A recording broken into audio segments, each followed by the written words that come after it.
Hi, I'm Matthias with McKinsey, and I would like to talk about the biorevolution today. This is our year-long research effort, and I would like to introduce this revolution to you because it's impacting our economies, societies, and our lives. Now, somebody might ask, what's different compared with the year 2000? That's the year when the human genome, the draft, was published. I think the year 2020 is very different. We have now a much better understanding of biology, much richer data sets. And CRISPR is one example how we can actually get closer to engineering biology. We can actually change the gene sequence. But that's not all. There's a second very big driver that piqued our interest, and that's how computing, automation, and AI show confluence with biology. So whoever was in the lab, whoever of you is in the lab knows what I'm talking about. Biology can be very messy. But now when I look into how we can conduct high throughput cell-based screening, that looks very different. Also very basic trends like cost of data storage make a real big difference. So compared with the year 2000 again, we have an innovation factor of roughly 4,000-fold only on the cost of data storage. And that's massive when, for instance, you want to store the data of one genome. Now, 1 year ago, we asked ourselves the question, does it mean here's a revolution in the making? Now, as we published this research, presumably, and yes, our answer is yes, we coined it the biorevolution. Let me dive a little bit deeper into it over the next couple of minutes. First, there's big confusion about what we are actually talking about. So this is an attempt with 4 categories to really structure the term biology and what it's affecting. And it starts with biomolecules. We know that. I mean, the genomic sequence, the DNA sequence, and many other biomolecules. And second, the biosystems. So we talk here about tissues. And here you see on the slide an example, cultured meat grown in a lab. But we also included biomachine interfaces and also biocomputing. So a little bit of a pet example, but one example is that we believe 1 kilogram of DNA can hold actually the information of the world today. Now, I'm not suggesting we will all see silicon go away, but there are interesting applications also to look into. Now, in this area, we see a heavy load of research, of investment, etc. And I can't give this presentation with talking about omics. So these areas where there's a universe of molecules that are being studied. And what you see here is a massive amount of both funding of almost $23 billion, but also the number of publications coming out of genomics. So the universe of information coming out of the genome. But also quite interesting is basically the y-axis here and the different sets of molecular universes that are worth studying. To illustrate the tremendous pace of progress, I take a well-known example, and that's the cost of sequencing. Cost of sequencing is falling way below Moore's law. So current estimates are, and actually current announcements are, that sequencing sits around the cost of $100 for a human sequence. So if that's true, no, let me back it up. This is true. So this becomes a mass market phenomenon, and we can actually drive data across the entire population across the world. Now I want to come to a first conclusion point in this presentation, because we studied all of that. We looked at the confluence of biology and these more tech-driven trends. We looked then at what's happening here, and we derived from our bottom-up analysis of many use cases I will get into later, that here we see new capabilities emerging. So if you take one thing away from my presentation, please remember these 5 capabilities. I will pick on a few. Number 1 is biology-based production can really lead to materials that have better performance and sustainability. That's one example. Secondly, by impacting the genomes, be it of bacteria, of cells, of single cells, we can actually be much more precise.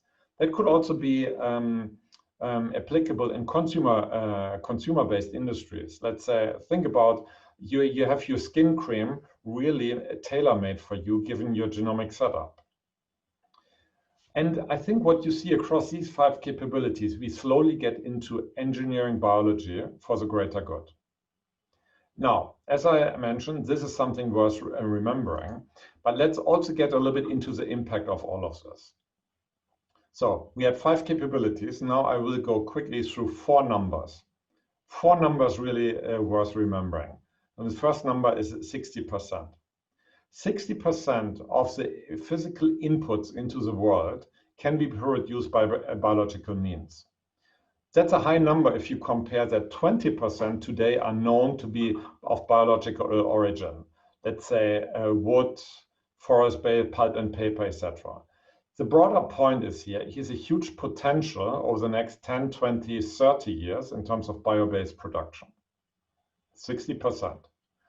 The second number is 45%. Our estimate bottom up as we went through every disease there is that by bio-innovations we can target 45% of the unmet need. That's of course significant because this translates into higher, healthier life and longer life. So 60%, 45%. The third number is 30%. That is the amount of private sector R&D, so billions of dollars that could be impacted by biology, by different ways of acting in the lab, new processes to study, etc.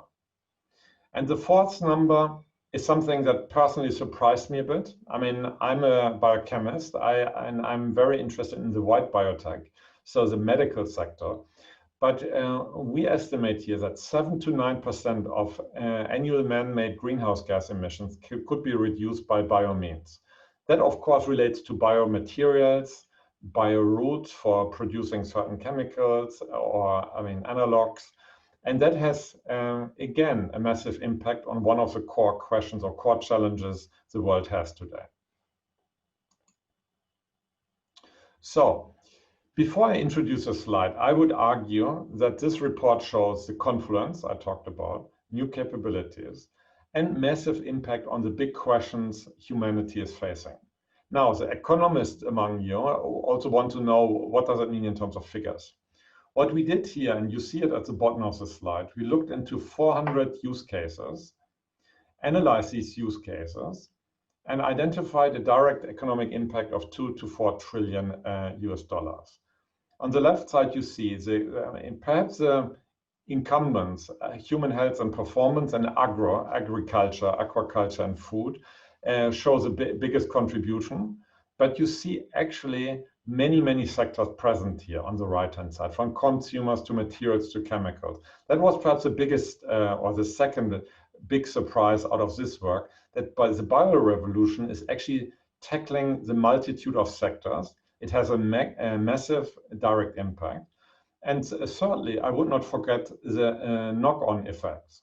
So if let's take an example, need less space or less land for certain current bio-based production methods through new ways of working production, we have not calculated the gain from utilizing this land, this space, or whatever.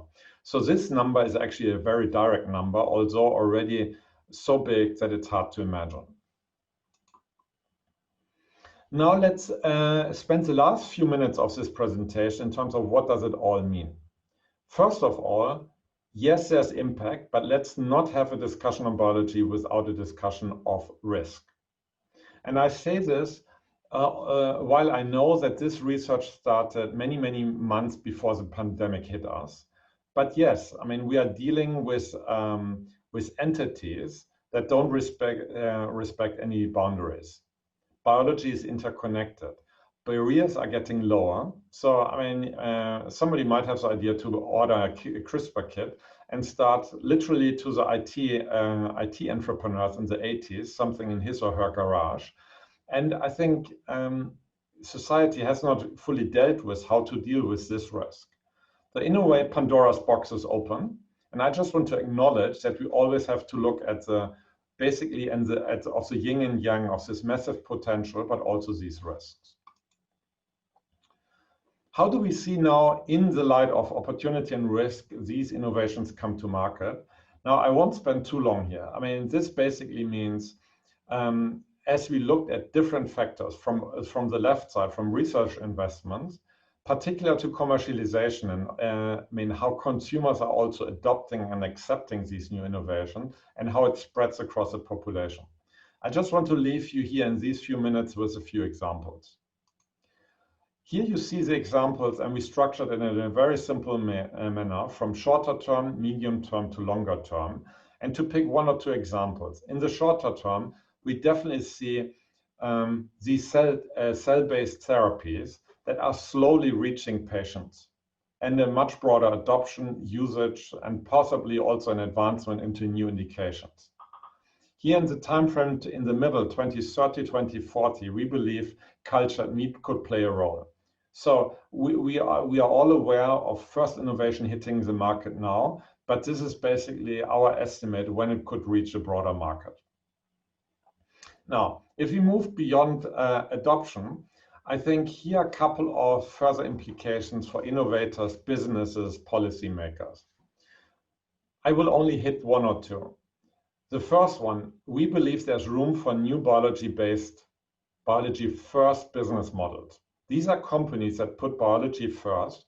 They grow and fuel the innovation on the confluence with technology. There are examples today, yeah? And we see many more opportunities. These are companies then that are not only focused on chemicals or only focused on agro. They might be focused on certain manufacturing methods to produce new materials.